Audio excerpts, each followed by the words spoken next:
ओम शांति। 20 अगस्त 2023 अव्यक्त मुरली। आज की मुरली के मुख्य पॉइंट्स हैं बाप दादा की विशेष पसंदगी और ज्ञान का फाउंडेशन पवित्रता। आज प्यार के सागर बाप दादा अपने प्यार के स्वरूप बच्चों से मिलने आए हैं।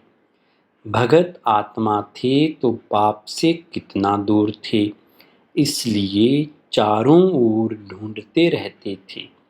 और अभी इतना समीप हो जो हर एक बच्चा निश्चय और फलक से कहते हैं कि मेरा बाबा मेरे साथ है या ढूंढना पड़ता है, इस तरफ है उस तरफ है। तो कितना समीप हो गया। कोई भी पूछे परमात्मा कहाँ है तो क्या कहेंगे? मेरे साथ है। फलक से कहेंगे कि अब तो बाप भी मेरे बिना रह नहीं सकता। तो इतने समीप साथी बन गए हो। लेकिन जब माया आती है तब कौन साथ होता है? उस समय बाप अगर साथ है तो माया आ सकती है, लेकिन ना चाहते भी बीच बीच में बच्चे बाप से आंख मिचोली का खेल कर देते हैं। बाप दादा बच्चों का ये खेल भी देखते रहते हैं कि बच्चे एक तरफ कह रहे हैं मेरा बाबा, और दूसरे तरफ किनारा भी कर लेते हैं। बाप को देखने की दृष्टि बंद हो जाती है और माया को देखने की दृष्टि खुल जाती है। तो आंख मिचौली खेल कभी कभी खेलते हो। बाप फिर भी बच्चों के ऊपर रहम दिल बन माया से किसी भी ढंग से किनारा करा लेता है। वो बेहोश करती और बाप होश में लाता है कि तुम मेरे हो। बंद आंख याद के जादू से खोल देते हैं। फिर बाबा ने कहा, अभी बाप पूछते हैं कि प्यार का सबूत क्या होता है? समान बनना। तो समान बने हो? नहीं। फिर पदम गुना से तो कम हो गया। आप सभी कहेंगे कि अभी संपूर्ण बनने में थोड़ा सा टाइम पड़ा है, इसलिए हो जाएंगे ऐसे।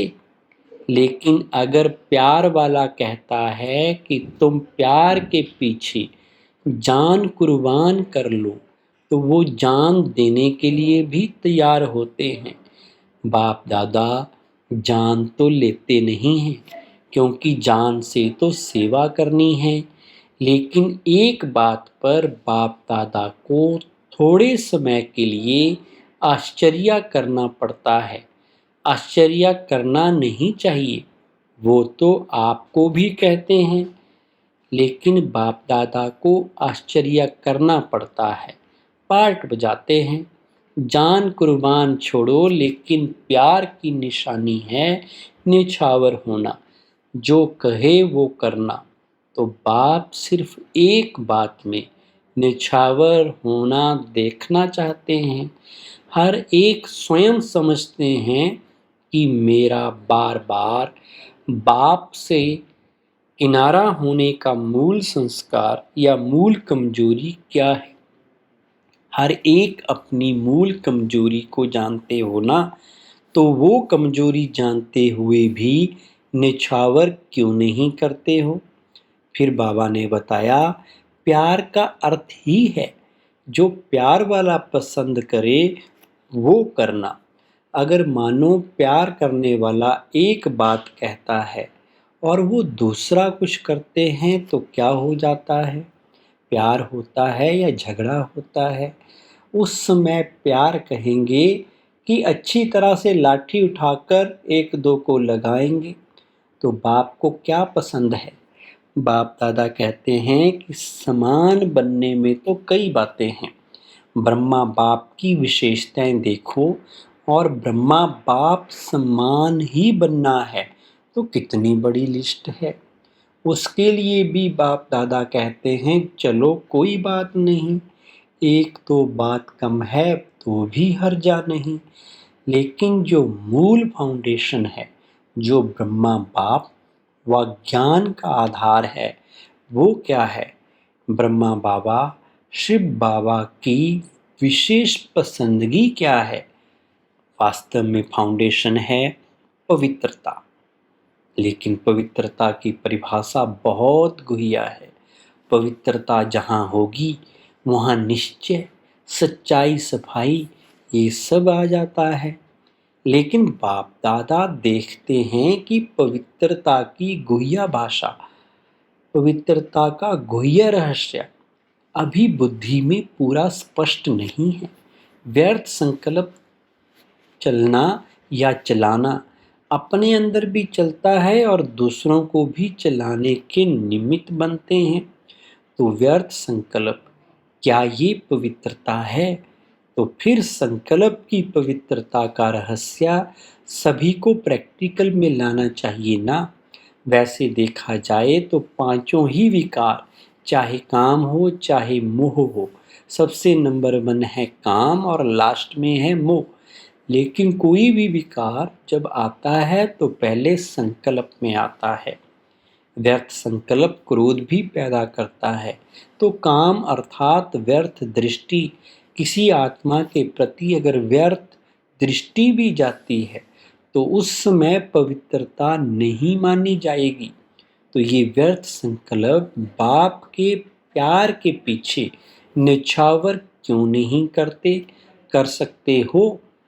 आगे बाबा ने कहा, ये क्यों, ये क्या, ऐसा होना नहीं चाहिए, ऐसा होना चाहिए, ये कॉमन बात बाप दादा सुनाते हैं कि ज्ञानी आत्माओं में या तो अपने गुण का, अपनी विशेषता का अभिमान आता है, या तो जितना आगे बढ़ते हैं उतना अपनी किसी भी बात में कमी को देख करके, कमी अपने पुरुषार्थ की नहीं लेकिन नाम में, मान में, शान में, पूछने में, आगे आने में, सेंटर इंचार्ज बनाने में, सेवा में, विशेष पाठ देने में, ये कमी, ये व्यर्थ संकल्प भी विशेष ज्ञानी आत्माओं के लिए बहुत नुकसान करता है। और आजकल ये दो ही विशेष व्यर्थ संकल्प का आधार है, चाहे अभिमान या दूसरे शब्दों में कहो अपमान। मेरे को कम क्यों, मेरा भी ये पद होना चाहिए, मेरे को भी आगे करना चाहिए। तो ये अपमान समझते हो ना।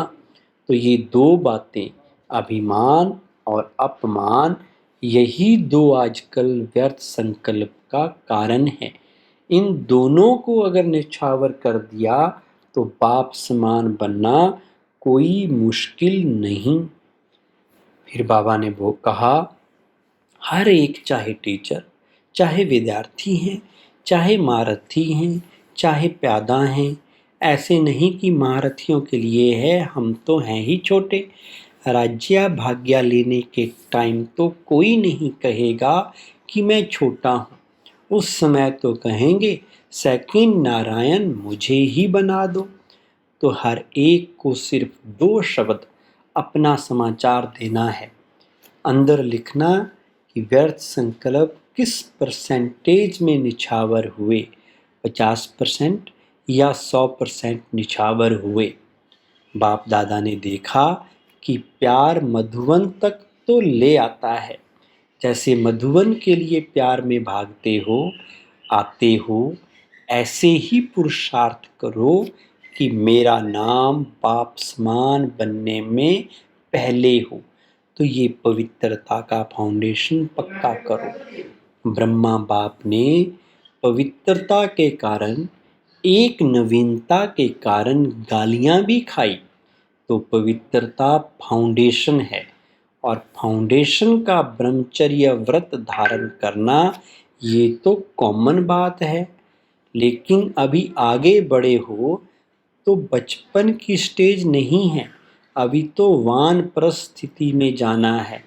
मैं ब्रह्मचारी तो रहता हूँ, पवित्रता तो है ही, सिर्फ इसमें खुश नहीं हो जाओ।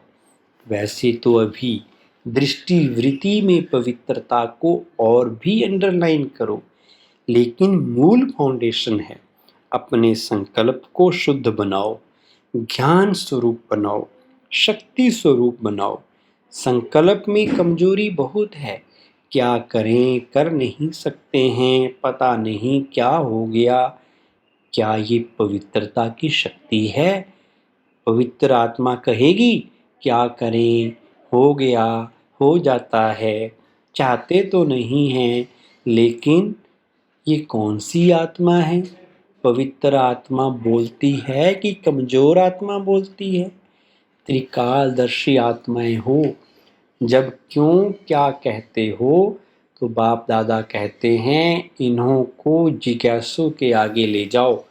उनको चित्र समझाते हैं कि 84 जन्मों को हम जानते हैं। समझाते हो 84 जन्म और करते हो अभी क्या और क्यों? जब जानते हो तो जानने वाला क्या क्यों करेगा? वो जानता है कि इसलिए होता है। क्या का जवाब स्वयं ही बुद्धि में आएगा कि माया के प्रभाव के परवश हैं। चाहे महारथी हो, चाहे प्यादा हो, अगर महारथी से भी गलती होती है तो उस समय वो महारथी नहीं है, परवश है। तो परवश वाला कहाँ भी लहर में लहरा जाता है, लेकिन आप उस रूप में देखते हो कि ये महारथी होकर कर रहा है। उस समय महारथी नहीं, परवश है। समझा? नए साल में क्या करना है? कारण नहीं निवारण, समस्या स्वरूप नहीं समाधान स्वरूप। आगे बाबा ने कहा अभी प्रकृति भी थक गई है, प्रकृति की भी ताकत सारी खत्म हो गई है, तो प्रकृति भी आप प्रकृतिपति आत्माओं को अर्जी कर रही है कि अभी जल्दी करो, अभी देरी नहीं करो। लास्ट में बाप दादा ने कहा गंभीरता का गुण बहुत आगे बढ़ाता है। कोई भी बात बोल दी ना, समझो अच्छा किया, और बोल दिया तो आधा खत्म हो जाता है। आधा फल खत्म हो गया, आधा जमा हो गया, और जो गंभीर होता है उसका फुल जमा होता है। कहते हैं ना, देखो जगदम्बा गंभीर रही, चाहे सेवा स्थूल में आप लोगों से कम की, आप लोग ज़्यादा कर रहे हो, लेकिन ये गंभीरता के गुण ने फुल खाता जमा किया है, कट नहीं हुआ है। कई कहते हैं,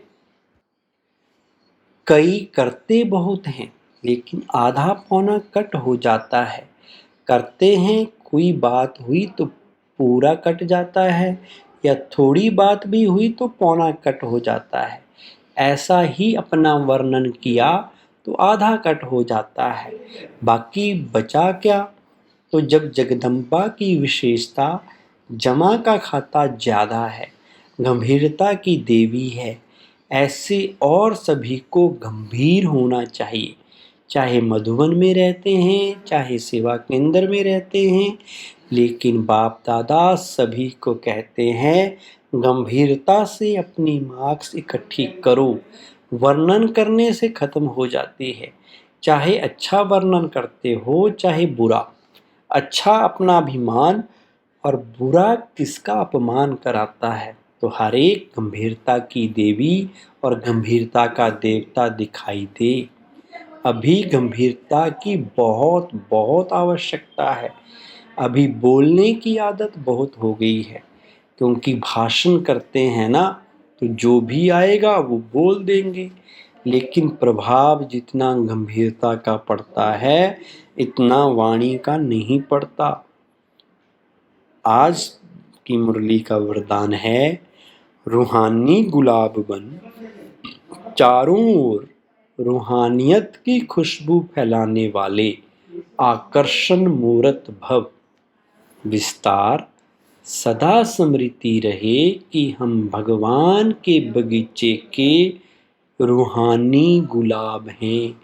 रूहानी गुलाब अर्थात कभी भी रूहानियत से दूर होने वाले नहीं। जैसे फूलों से खुशबू समाई होती है, ऐसे आप सब में रूहानियत की खुशबू ऐसी समाई हुई हो जो ऑटोमेटिक चारों ओर फैलती रहे और सबको अपनी ओर आकर्षित करती रहे। अभी आप ऐसे खुशबूदार व आकर्षण मूर्त बनते हो, तब आपके यादगार मंदिर में भी अगरबत्ती आदि से खुशबू करते हैं। स्लोगन है, परोपकारी वो है जो स्व परिवर्तन से विश्व परिवर्तन के निमित्त बनते हैं। आज सूचना है, आज मास का तीसरा रविवार है। सायं 6:30 से 7:30 बजे तक विशेष योग अभ्यास में अनुभव करें कि बाप दादा के मस्तक से शक्तिशाली किरणें निकलकर मेरी भ्रिकुटी पर आ रही हैं और वही किरणें मेरे द्वारा अपने निजी संस्कारों का परिवर्तन करते हुए सारे संसार का परिवर्तन का कार्य कर रही हैं। ओम शांति।